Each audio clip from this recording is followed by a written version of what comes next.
స్ఫురత్తారానాయక శేఖరా స్మితముఖీ మాపీనవక్షోరుహా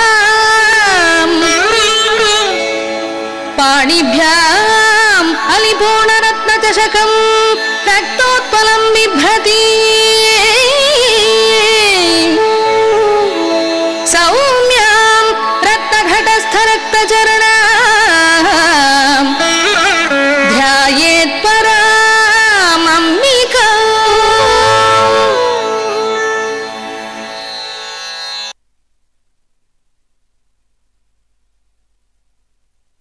తస్యే శత్రవస్తేషాం నిహంతి శరభేశ్వరః యువా అభిచారం కురుతే నామ సహస్రపాఠకే.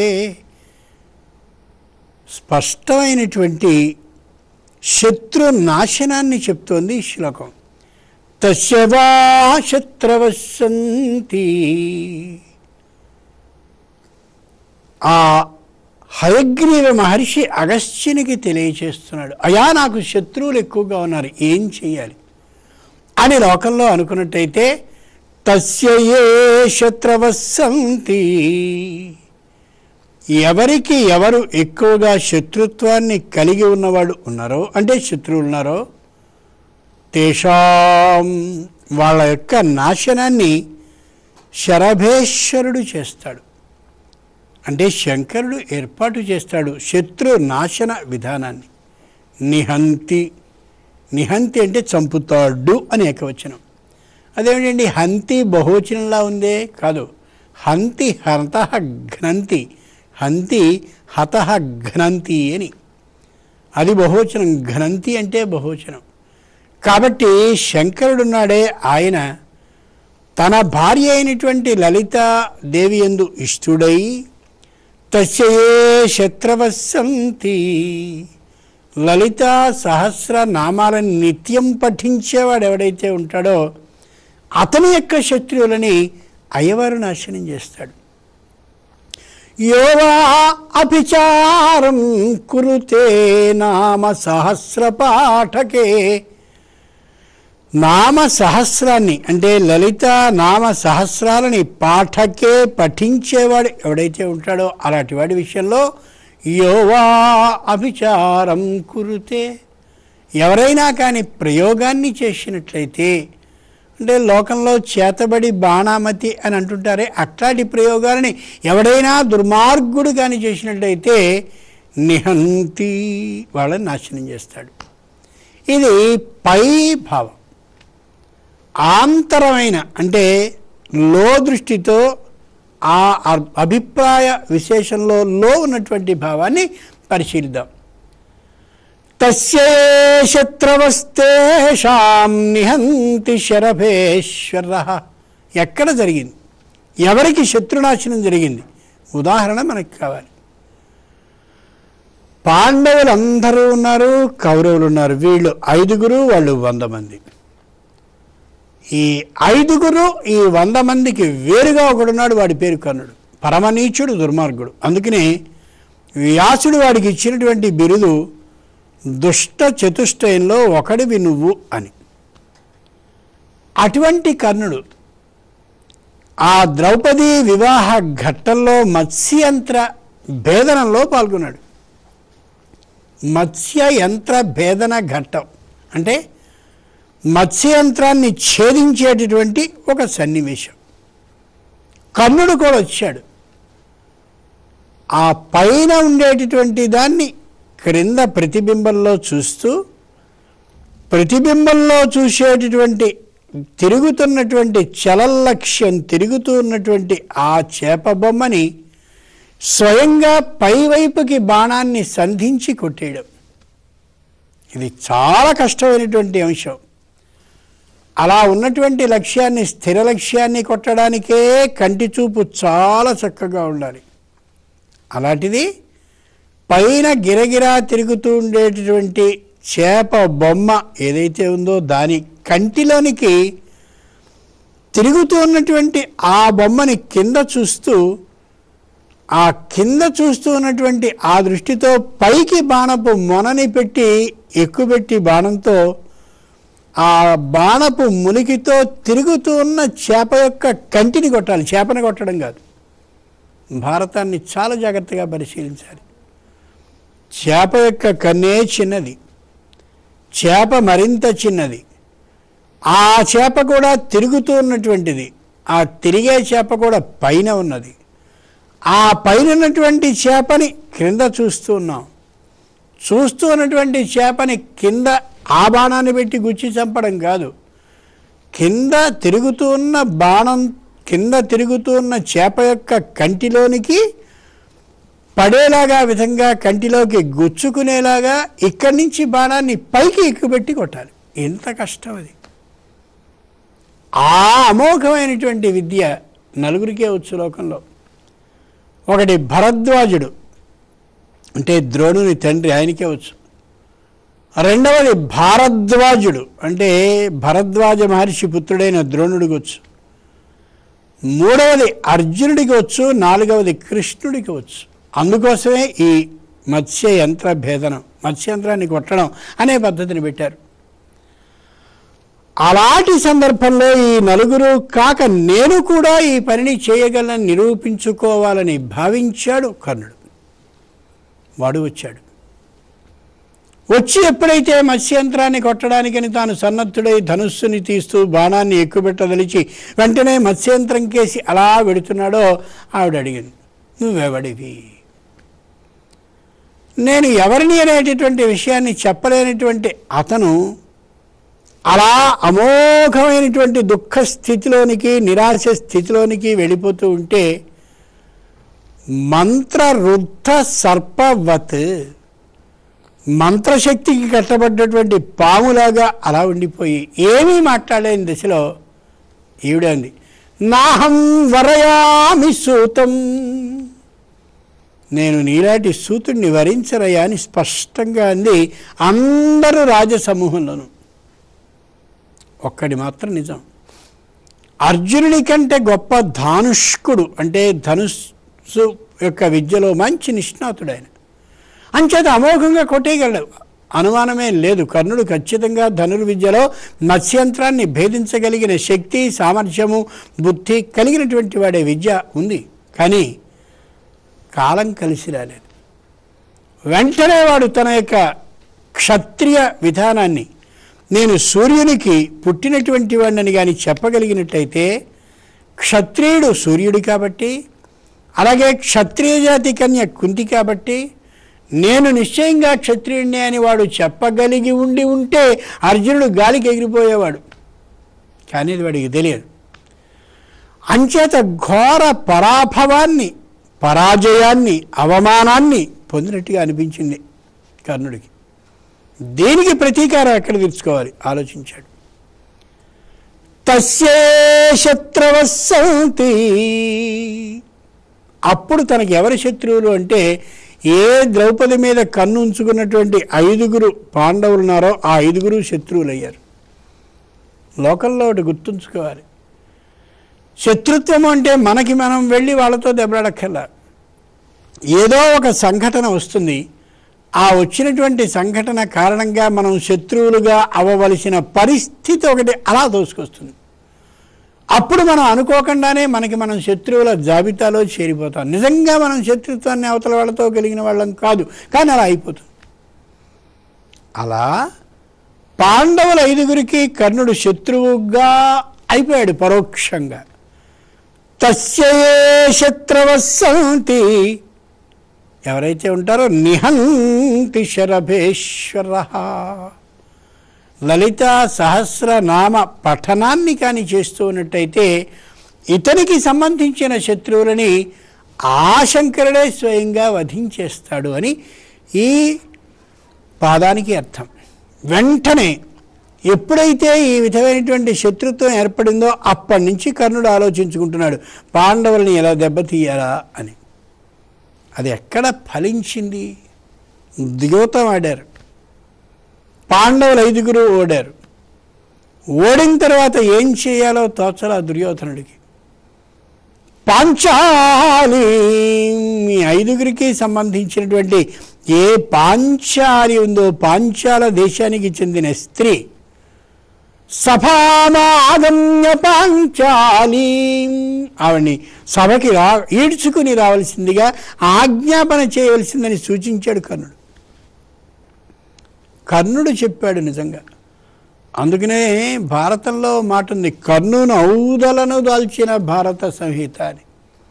కర్ణుడే కానీ భారతంలో లేకపోతే వస్త్ర అపహరణ ఘట్టంలో శ్రీకృష్ణుడు వస్త్ర దానాన్ని చేసి ఆ ద్రౌపది మాన సంరక్షణాన్ని చేయడంతో కథ ఆగిపోయింది.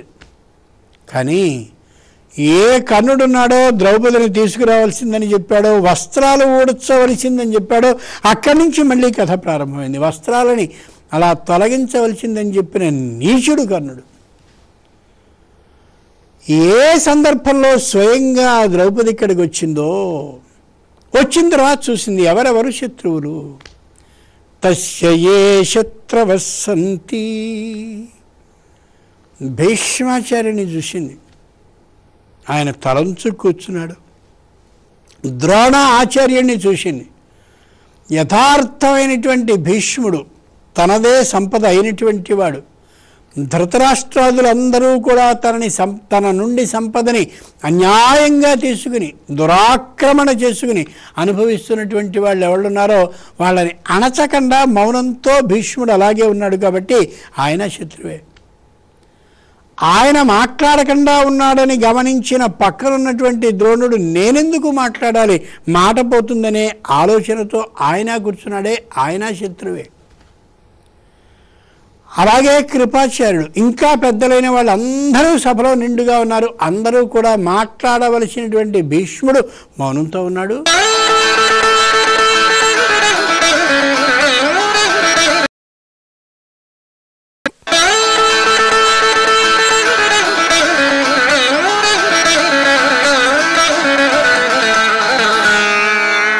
సరిదిద్దవలసినటువంటి భీష్ముడు ధృతరాష్ట్రుడితో ఒక్క మాట చెప్తే పరిస్థితి అంతా చక్కబడుతుంది.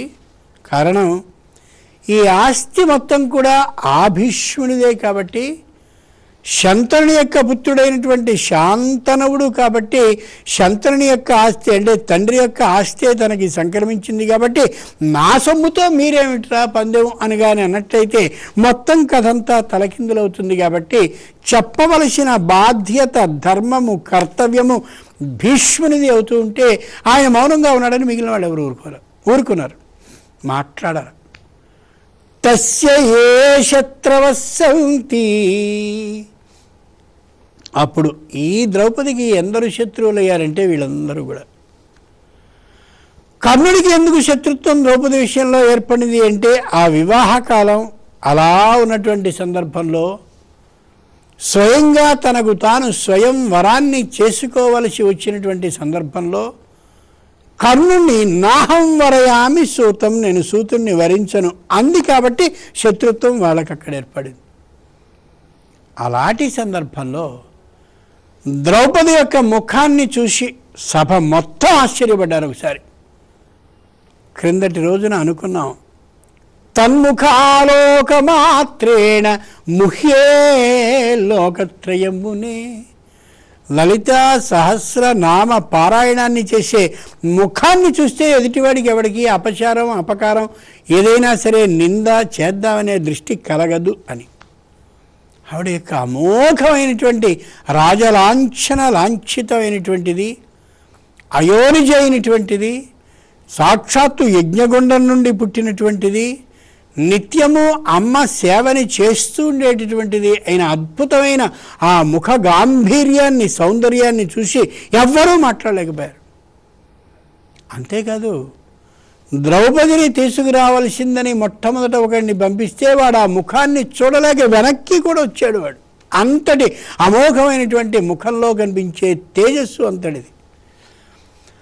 అటువంటి ఆ ద్రౌపది సభాభవనానికి వచ్చినప్పుడు వీళ్ళని శత్రువులుగా గమనించింది. ఆవిడ చేయగలిగింది ఏమిటి ఆ సందర్భంలో? అమ్మవారి యొక్క ప్రార్థనే, మౌనంగా ప్రార్థించింది అమ్మవారిని. ఆవిడ గుర్తుంచుకోవాలి. ప్రార్థిస్తున్నటువంటి కాలంలో ఆవిడ యొక్క చింత ఒకటే, ఇంతమంది సభాభవనంలో ఇందరి మధ్య జనులందరి కన్నులు తననే చూస్తున్నటువంటి వేళ, తనకి ఘోరమైన అవమానం జరుగుతున్నటువంటి వేళ రక్షణ ఇయ్యగలిగిన శక్తిమతి ఎవరంటే అమ్మ మాత్రమే. ఎందుకని? తస్య ఏ శత్రవస్సంతి, శత్రువులు ఎవరైనా కానీ ఉన్నట్లయితే వాళ్ళని వధిస్తాను అని స్వయంగా అమ్మవారి యొక్క నామ సాహస్రాన్ని పఠించేటటువంటి వాళ్ళకి వ్యతిరేకంగా ఉండే వాళ్ళని సంహరిస్తానని అమ్మ యొక్క భర్త అయినటువంటి ఆ మహానుభావుడు శరభేశ్వరుడు తెలియజేస్తున్నాడు, అంటే శంకరుడు తెలియజేస్తున్నాడు. కాబట్టి నాకు రక్షణ ఇవ్వవలసింది అమ్మ అని అనుకున్నాడు. అలాగే మౌనంగా ఉన్నటువంటి వేళ కర్ణుడు వస్త్ర అపహరణానికి ఆజ్ఞనిచ్చాడు. అంటే ఆ ఆజ్ఞని దుర్యోధనుని ద్వారా ప్రసరింపజేశాడు. ఈ లోపల ఒక భర్త లోకంలో ఒక స్త్రీకి ఉంటాడు, నువ్వు పంచభర్తృక, పంచ అంటే 5, భర్తృక అంటే భర్తలకు భార్య, 5 భర్తలకి నువ్వు భార్యవి. అందుకని నీ విధంలో, నీ విధానంలో, నీ పద్ధతిలో, నీ ఎడ ఈ విధంగా మేము చేస్తున్నటువంటి వస్త్ర అపహరణం అనేది నేరం కాదని స్పష్టంగా ఆవిడ అన్నాడు. కులట అన్నాడు. పైగా మగటిమి కలిగిన వాళ్ళు నీ భర్తలని అంటున్నావే, ఎందుకు నోరు మూసుకుని అలా కూర్చున్నారు అని ఇంత మాట కూడా అనేశాడు. ఇక బంధకి అన్నారు, కులట అన్నారు, ఇష్టం వచ్చిన మాటలన్నీ. స్త్రీకి ఏ మాటలంటే కష్టం అవుతుందో, ఏ వేశ్య, కులట, బంధకి అని ఇలాంటి మాటలు మానసికంగా విపరీతంగా ఆమెను కృంగింప చేస్తాయో అలాంటి మాటలన్నీ వాళ్ళు అన్నారు నిండు సభలో. గమనించాలి. తస్యయే శత్రవస్సంతి, వీళ్ళందరి విషయంలో ఆవిడ చాలా వణికిపోతోంది, దుఃఖపడిపోతోంది, ఊగిపోతోంది కోపంతో. అలాంటి సందర్భంలో ఆ పరమేశ్వరుణ్ణి ఆవిడ ప్రార్థించింది. ప్రార్థించినప్పుడు కృష్ణుడు వస్త్రాలను ఇచ్చాడని మనకి తెలుసు. అక్కడే ఉంది రహస్యం మొత్తం అంతా కూడా. కృష్ణుడు వస్త్రాలను ఎందుకు ఇచ్చాడు అంటే, ఈ విధమైనటువంటి అవమానం జరుగుతోంది, వస్త్రాల తొలగింపు జరుగుతోంది అనేది కాదు అక్కడ రహస్యం. ఏ ద్రౌపది ఏ బంధకి అని పిలువబడుతోందో, ఏ వేశ్య అని స్వయంగా సూచింపబడుతోందో, ఏ కులట అని అందరి చేత నిందింపబడుతోందో అలాంటి లక్షణాలే ఆమెకి ఉండి ఉన్నట్లయితే పరమేశ్వరుడు వస్త్రాలను ఇయ్యడుగా. కాబట్టి భగవంతుడు వస్త్రాలని స్వయంగా నిండు సభలో అందరి మధ్య ఇయ్యడం అనేటటువంటిది ఈమె బంధకి కాదని, ఈమె కులట కాదని, ఈమె వేశ్య కాదని, మీరు అనుకున్నటువంటి అభియోగాలన్నీ కూడా సరి ఏమాత్రమూ కావని తనకి తాను సూచిస్తూ అందరూ చూస్తుండగా ఈ యథార్థాన్ని ప్రకటిస్తూ ఆయన వస్త్ర అపహరణ కాలంలో వస్త్ర ప్రదానాన్ని చేశాడు. తస్యే శత్రవస్సంతి, ఎవరు శత్రువులు? ఆమె జుట్టు పట్టుకు లాక్కొచ్చాడు వాడు దుశ్శాసనుడు. భయంకరమైనటువంటి శత్రువు కదా. మరి స్త్రీకి అవమానం అంటే జుట్టు పట్టుకు లాగడం. అంతటి దారుణమైన అవమానాన్ని చేశాడు దుశ్శాసనుడు. ఆ స్థితిని చూసినటువంటి భీమసేనుడు వెంటనే ప్రతిజ్ఞ చేశాడు. తద్విపుల వక్షశైల రక్తౌఘ నిర్జరము ఉర్వీపతి చూచుచుండ అని ఆస్వాదింతున్ ఉగ్రాకృతిన్. పెద్దదైనటువంటి గదతో అలా ఓసారి వాడి గుండెలు బాది హృదయం బద్దలై నెత్తురలా ఉవికి ప్రవహిస్తున్నటువంటి వేళ దాన్ని తాగుతాను అని. తస్యే శత్రవస్సంతి నిహంతి శరభేశ్వర. ఈ ద్రౌపదికి యథార్థమైనటువంటి శత్రువు ఏ దుశ్శాసనుడు ఉన్నాడో వాడు ప్రత్యక్షంగా చావుకు సిద్ధమైపోయాడు ఈ శాపం కారణంగా. అంతేకాదు, ఏ దుర్యోధనుడు కర్ణుని యొక్క మాట విని స్వయంగా వస్త్ర అపహరణం అనేటటువంటి ఆ ఆజ్ఞని ఎలా ఏర్పాటు చేశాడో వెంటనే వాణ్ణి కూడా ఇదే భీముడు స్వయంగా శాపంతో సమానమైనటువంటి భయంకరమైన ప్రతిజ్ఞ చేశాడు. ఏమని? రంభోరు నిజోరు దేశమున ఉండగ పిలిచిన ఇద్దురాత్ము దుర్వార మదీయ బాహు పరివర్తిత చెండ గదాభిఘాత భగ్ర ఉరు తర ఉరు చేసేదన్. ఎక్కడ సుయోధనున్ ఉగ్రరణాంతరంబునన్, యుద్ధంలో చేస్తానని. కారణం అవుతుంది ఇక్కడ, అమ్మవారికి యుద్ధం చాలా ఇష్టం. యుద్ధంలో శత్రువుల్ని చంపడం వాడికి మరింత ఇష్టం. ఓ మహిషాసురుడు, విషంగుడు, విశుక్రుడు, రక్తబీజుడు, అబో ఎందరెందరున్నారో, భండాసురుడు, వీళ్ళందరినీ యుద్ధం చేసి చంపడం వాడికి ఇష్టం. ఎందుకని? యుద్ధానికి సంబంధించినటువంటి సైన్యం వాడి దగ్గర ఉంది. సుయోధనున్ ఉగ్రరణ అంతరంబునన్, భయంకరమైన యుద్ధంలో చేస్తుంది. ఆ యుద్ధం చేస్తున్నప్పుడు చంపినట్టయితేనే నిజమైనటువంటి శక్తి తెలుస్తుంది. ఈమె ముఖం నిండుగా లలిత సహస్రనామ పారాయణ శక్తి అంటే అమ్మ పూజని చేసినటువంటి తనం కనిపిస్తోంది. కాబట్టి ఈవిడ ఏమీ మాట్లాడకపోయినా సరే అదిగో ఆ విధమైన శాపాలు రెండు భీముని ద్వారా సంక్రమించాయి. నిజంగా ఈవిడే ఆ విధంగా అనొచ్చుగా, నా భర్తల చేత చంపిస్తాను, నా భర్తల చేత తొడలు విరుగుట్టి చేయిస్తాను అనలా. ఆవిడ పక్షాన నిలబడి అమ్మ ఈ పనిని చేస్తుందనడానికి ఇది అద్భుతమైనటువంటి సాక్ష్యం. అందుకని గమనించుకోవాలి, లలిత సహస్రనామ పారాయణాన్ని మనం కానీ చేసినట్టయితే మనకి అపకారము లేదా అపచారము జరగవలసిన సందర్భం ఉంటే మన పక్షాన అమ్మ నిలబడి మనం నోరు మెదపక్కర్లేకుండా చేసి మన పక్షానే ఉన్నటువంటి తాను ఎవరి చేతనో ఆ అపకారాన్ని అపచారాన్ని చేసిన వ్యక్తి మన విషయంలో ఉంటాడే వాడి వధని చేస్తుంది. అని క్షమించి విడిచిపెట్టదు, మందలించి విడిచిపెట్టదు. చిన్న నేరం చేశాడు కాబట్టి చిన్న శిక్షణ ఏదో వేద్దామని అనుకోదు. నిహంతి శరభేశ్వర, నిశ్చయంగా తన భర్త అయినటువంటి శంకరుని ద్వారా వధించేటటువంటి ఆలోచన మాత్రమే చేసి వధిస్తుంది. కాబట్టి లలిత సహస్రనామ పారాయణని భక్తి మతి అయి చేసేటటువంటి స్త్రీతో విరోధం కూడా సరికాదనే యథార్థాన్ని హయగ్రీవుడు అగస్త్యునితో తెలియచేస్తున్నాడు. అలానే పొదుపుగా రోజుకొక్కసారో అర్ధసారో లేకపోతే ఈవేళ 30 రేపు 30 చొప్పున 182.5 శ్లోకాలని వారం రోజులో చదవడం కాదు. ఇది నన్ను రక్షిస్తుందనే యథార్థమైనటువంటి విశ్వాస బుద్ధితో కానీ చదివినట్లయితే లలిత ఉపాసన చేసినటువంటి శక్తి ఆమెలో ప్రవేశిస్తుంది. ఆమె పక్షాన అమ్మ నిలబడి యథార్థంగా ఈమెను వ్యతిరేకించేటటువంటి వాళ్ళని నిహంతి భర్త ద్వారా వధింపచేస్తుంది. శ్రీమాత్రే నమః.